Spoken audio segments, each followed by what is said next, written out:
నాకు నా దృష్టిలో ఇలా ఏ రాజకీయ పార్టీ కూడా, ఏ పార్టీలో ఇలా అధికారం ఉన్నోళ్ళు కావచ్చు, ఆపోజిషన్లో ఉన్నోళ్ళు కావచ్చు, ఎవరిని చూసినా నాకైతే చిత్తశుద్ధితోటి తెలంగాణ ఆత్మ ఆవిష్కరించేటువంటి నాయకత్వం ఏ రాజకీయ పార్టీలో, నాకు ప్రస్తుతం ఉన్నటువంటి రాజకీయ పార్టీలు ఎవరి దగ్గర కనబడతలేదని చెప్పి నేను ప్రజలకు విజ్ఞప్తి చేయదలుచుకున్నా. పొద్దున్న లేస్తే మొత్తుకుంటూనే ఉన్నాం. అయితే నేను మధ్యలో మాట్లాడేటప్పుడు మాట్లాడతా,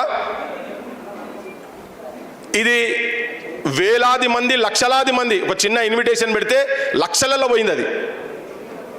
ఇలా నిన్న మొన్న మాట్లాడుకుంటా తిరుమలరావు సార్ చెప్పిండ్రు, నేను మనోజక్క తిరుమలరావు సార్ కూర్చున్నప్పుడు చెప్పిండు, సత్యనారాయణ గారిది ఒక సినిమా తీయాలని, ఈ చరిత్ర సినిమా తీయాలి,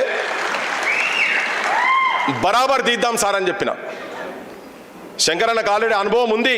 ఎందుకు తీయాలంటే దీన్ని కమర్షియల్ కాదు, అది అసలు ఆలోచన లేదు. ఒక పత్రిక రాజ్యానికి వ్యతిరేకంగా ఒక వాయిస్ రావాలని చెప్పని కొట్లాడినప్పుడు వారానికి, ఆ కాలంలో 1970 కాలంలో వారానికి ఒక సంచికి వస్తే దాని గురించి పైసలకు నానా తంటలు పడ్డాడు. ఆ పైసలు కనుక దగ్గర పెట్టుకునేది ఉంటే ఇవాళ ఒక సగం హైదరాబాద్ కొనుక్కుని వచ్చు అని తన. కానీ అంతా అంటే ఎన్నో సాక్రిఫైస్ ఇవాళ తెలంగాణలో నక్సల్ ఉద్యమాలలో కావచ్చు, తుపాకులు పట్టుకొని, బాంబులు పట్టుకొని ప్రజా సమస్యల గురించి ప్రజల పక్షాన అడవిలో తిరిగినటువంటి త్యాగాలు కావచ్చు, ఇలా డైరెక్ట్ తెలంగాణ ఉద్యమంలో కావచ్చు, చాలామంది దెబ్బలు తిన్నోళ్ళు, జైళ్ళ పాలైనోళ్ళు, నెలలు సంవత్సరాలు వాళ్ళ జీవితాలు తెలంగాణ గురించి అర్పించినా కానీ మళ్ళీ లాస్ట్కి వచ్చే వరకు పెద్ద క్వశ్చన్ మార్కు.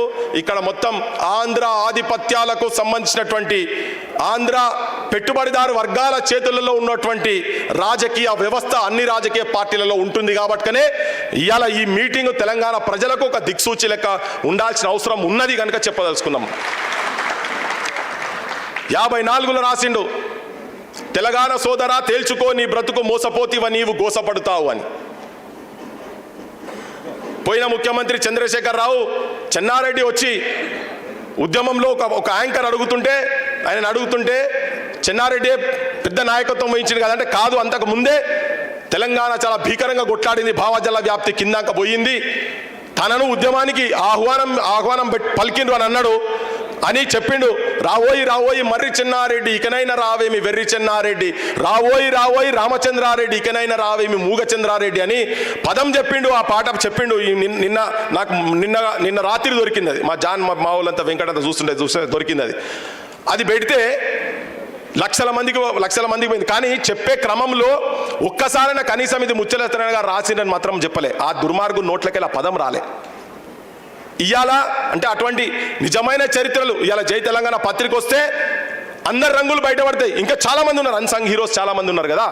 ఈ స్థాయిలో ఉండకపోయినా వాళ్ళ స్థాయిలో వాళ్ళు చేసినటువంటి వాళ్ళు చాలా మంది ఉన్నారు. రాజమండ్రి జైల్లో పోయినటువంటి వాళ్ళు ఉన్నారు చాలా మంది. మా గోపాల్ కిషన్ సారాస్ వాళ్ళు, పత్రికా రంగంలో ఉన్నటువంటి వాళ్ళు కావచ్చు, ఆనందరావు తోట ఇటువంటి వాళ్ళు కావచ్చు, రఘువీర్ రావు గారు అసంటోళ్ళు కావచ్చు, చాలా మంది చరిత్రలు ఉన్నాయి. ఇవన్నీ ఈ యువతరం తెలుసుకొని వాటిని తవ్వి బయటికి తీసుకొచ్చే ప్రయత్నం చేస్తూ ఉన్నాం. ఈ ముసుగులో కొన్ని రాజకీయ వ్యవస్థలు రేపు వచ్చే ప్రమాదం కూడా ఉంది. నేను ఒకటే యువకులకు, విద్యార్థులకు ఒక్కొక్క మాట ఆలస్యమైనా పర్వాలేదు, మనకు 3 గంటలు లేట్ ఇచ్చిండ్రు వీళ్ళు.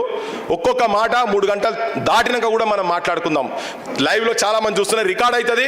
ఎవరికైనా వీలుగాని వాళ్ళు ఉంటే కూడా రేపు ఇది రికార్డ్ అయ్యి మా వాళ్ళు బాధ్యత తీసుకున్నటువంటి సోషల్ మీడియా కావచ్చు, మెయిన్ స్ట్రీమ్ మీడియాలో ఎంత చూపిస్తారో నాకు తెలియదు, కానీ వాళ్ళందరూ రికార్డులు చేసి రేపు ఇన్ని స్టోరీస్ చేసి యువతరాన్ని చైతన్యం చేసేటువంటి ఆలోచనతో మేము ముందుకు పోతున్నాం. దానికే ముఖ్యంగా ముందు వరుసలో ఉండి మా రఘు కావచ్చు, మా కాలేజీ సీన్ కావచ్చు, నాగేష్ కావచ్చు, రాకేష్ కావచ్చు, చాలా మంది ఉన్నారు, నవీన్, వీళ్ళందరూ ఉన్నారు. ఆ పిల్లలందరూ యంగ్స్టర్స్ చాలా మంది ఉన్నారు. నేను ఇంకా ఈ మీటింగ్లో చాలా మంది యువతరంతో మాట్లాడిపిద్దాం అనుకున్నా, కానీ ఒక 3 గంటల ఆలస్యం అయింది.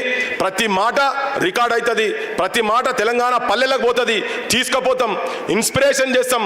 నిజమైన తెలంగాణ ఎట్లా ఉంటుంది, ఇన్ని త్యాగాల తర్వాత కంటిన్యూస్గా తెలంగాణ ఎందుకు మోసానికి గురవుతున్నది అనే అంశాల మీద చెప్పేటోళ్ళందరూ కూడా చెప్తారు. ప్రతి మాట రికార్డ్ అవుతుంది, ప్రతి మాట పల్లెలు తీసుకుపోతాం. రేపు భవిష్యత్ తెలంగాణ రాజకీయాలను నిర్మించే ఆలోచనతోటి మేము ముందు పడుతున్నాం. ఏదేదో సామాన్యమైన సభ కాదు ఇది.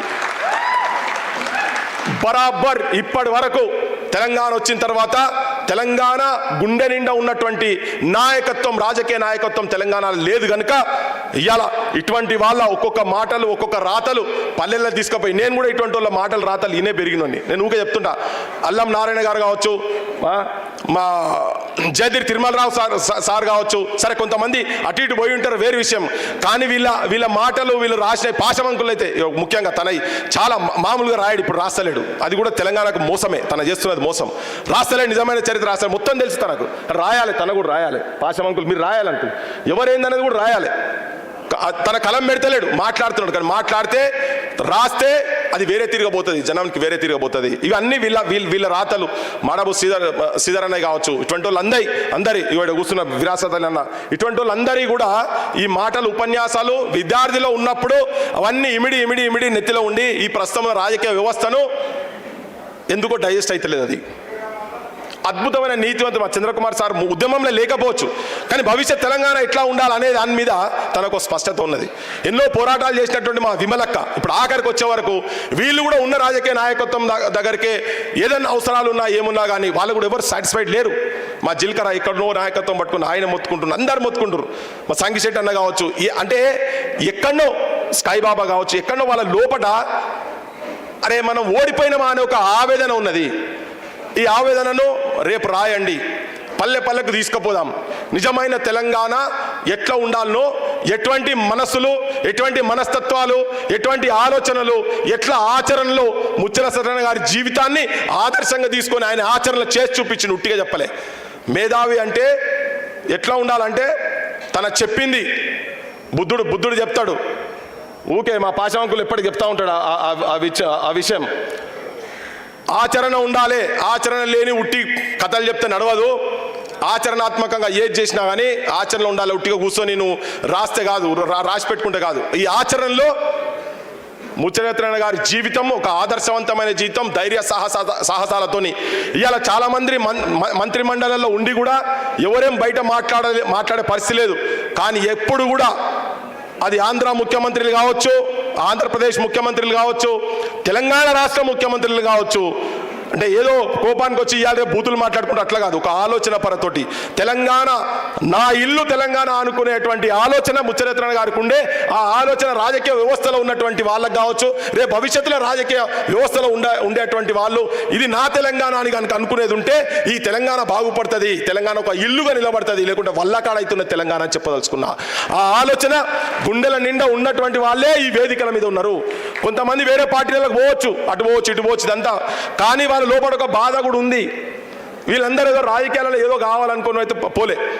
ఒక చిన్న ఏంటంటే ఒక 45, 46, 50 ఏళ్ళ పైన ఈ తెలంగాణ మూలవాసి ఆదివాసీల మీద ఎవరు చేయనటువంటి, ఏ ప్రభుత్వాలు చేయనటువంటిది నిధి తీసుకొచ్చి సంస్కృతి సాంప్రదాయం ఆచారాలు కట్టుబాట్లు వాళ్ళు వాడినటువంటి ఇంప్లిమెంట్స్ కావచ్చు అన్నిటిని తీసుకొచ్చి ఒక దగ్గర పెడితే ఒక 5 ఎకరాల భూమి కూడా కనీసం వాటి అస్తిత్వాన్ని నిలువబెట్టేటువంటి 5 ఎకరాల ఒక భూమి కూడా ఇయ్యలేనటువంటి దుస్థితి నా తెలంగాణ వచ్చిన తర్వాత ఉన్నదంటే ఆలోచన చేసుకోరిగా.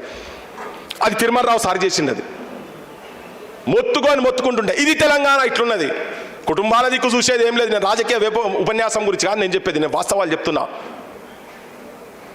దానికి తోడున్న మనోజక్క కావచ్చు, ఇటువంటి వాళ్ళందరూ ఎక్కడ కూడా అంటే ఏదో కంపెనీలకట, ఫ్యూచర్ సిటీ అట, ఇంకేదో గత 10 సంవత్సరాల్లో జరగలేదు, ఇప్పుడు జరుగుతలేదు. ఇది తెలంగాణకి అవమానం అని చెప్తున్నా. అందుకే నిజమైన చరిత్రను తొక్కి పెడుతున్నారు. అది కనుక మ్యూజియం ఉండేది ఉంటే దాని వెనుక చరిత్ర మొత్తం ఎవరెవరు ఫెయిల్యూర్స్ ఉన్నాయి ఎక్కడున్నాయో దానికి ఉంటుంది. ఇటువంటి వాళ్ళ చరిత్రలు కూడా రేపు భవిష్యత్ తెలంగాణలో యువతరం జాగ్రత్త, తస్మాత్ జాగ్రత్త. తెలంగాణ ఖతమైపోతున్నది, అస్తిత్వం పోతుంది. మొత్తుకుంటారు మీటింగ్లు పెట్టి తెలంగాణ యూనియన్ టెరిటరీ చేయదలుచుకున్నారు మొత్తం అని చెప్పని మీటింగ్లు పెట్టి మా వినాయక్ సారు చాలామంది వీళ్ళు ఇంకా పరిశోధన చేసి రాస్తా ఉన్నారంతా. ప్రతి ఒక్క అంశాన్ని జాగ్రత్తగా తెలంగాణ యువతరం గమనించాలి. తెలంగాణ నాశనం చేసి తెలంగాణ అస్తిత్వాన్ని లేకుండా చేసేటువంటి పెద్ద కుట్ర, రాజకీయ కుట్ర ఆంధ్ర ప్రాంతం వాళ్ళు ఇక్కడ ఉన్నటువంటి వాళ్ళు ఇంకా చులకన చూసుకుంటూ మన అస్తిత్వాన్ని దెబ్బతీసే ప్రమాదం జరుగుతున్నది. కాబట్టి తెలంగాణ అనేది యువతరం జాగ్రత్త కనుక లేకుండేది ఉంటే ఈ భారతదేశం నుంచి తెలంగాణ మ్యాప్ పోతుంది, తెలంగాణ కల్చర్ పోతుంది, తెలంగాణ సంస్కృతి పోతుంది, తెలంగాణ భాష పోతుంది, యాస పోతుంది, అన్నీ పోతాయి. ఎన్ శంకర్ అన్నకు నీకు భూమి ఇచ్చినారే, నీ భూమి వచ్చిందా? రాలే, ఉట్టిగా చెప్తుండు. అదంతా ఏదో పంచాయతీలో భూమి ఇచ్చిరట. ఊరేమ్మా ఎక్కడెక్కడోళ్ళకో సినిమా వాళ్ళకి ఇచ్చిరుగా. మరి 10 ఎకరాలు 1,000 కోట్లు వేసి ఇటువంటి వాళ్ళతో ఒక కమిటీ 10 ఏళ్ళ నుంచి వేయలేదు. ఈ గవర్నమెంట్ కూడా లేదు. 1000 కోట్లు ఇస్తే తెలంగాణను ప్రపంచ స్థాయిలో నిలబెట్టగలిగేటువంటి ఆలోచన, ఆ మేధస్సు ఉన్నది. ఆ సినిమాలు తీసే సత్తా వెనక కూర్చున్న కళాకారులకు చాలా మందికి ఉన్నది. ఒక్కొక్కరు బాంబులు లెక్క అంటే జనాలను బాంబులు లెక్క తయారు చేసేటువంటి సాహిత్యం ఉన్నటువంటి వాళ్ళు ముత్యాల సత్యనారాయణ గారి వారసులు చాలా మంది ఇక్కడ ఉన్నారు. ఇవన్నిటికీ ఎవరికి కూడా ప్రస్తుతం ఉన్న రాజకీయ నాయకత్వానికి పట్టి లేదు. ఇది దాని గురించి ఆ వాస్తవాలు తెలుసుకుంటందుకే ఇవాళ ఈ సభ పెట్టినాం. నేను మొట్టమొదలు అన్న మేధావి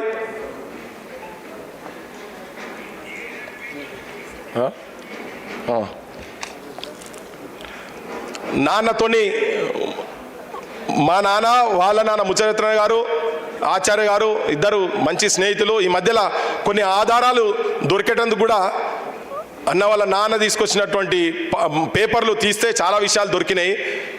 ఎవరెవరు పీడీ యాక్ట్ల కింద ఎట్లెట్లా పోయినరు ఏందనేది అవన్నీ చాలా విషయాలు దొరికినాయి.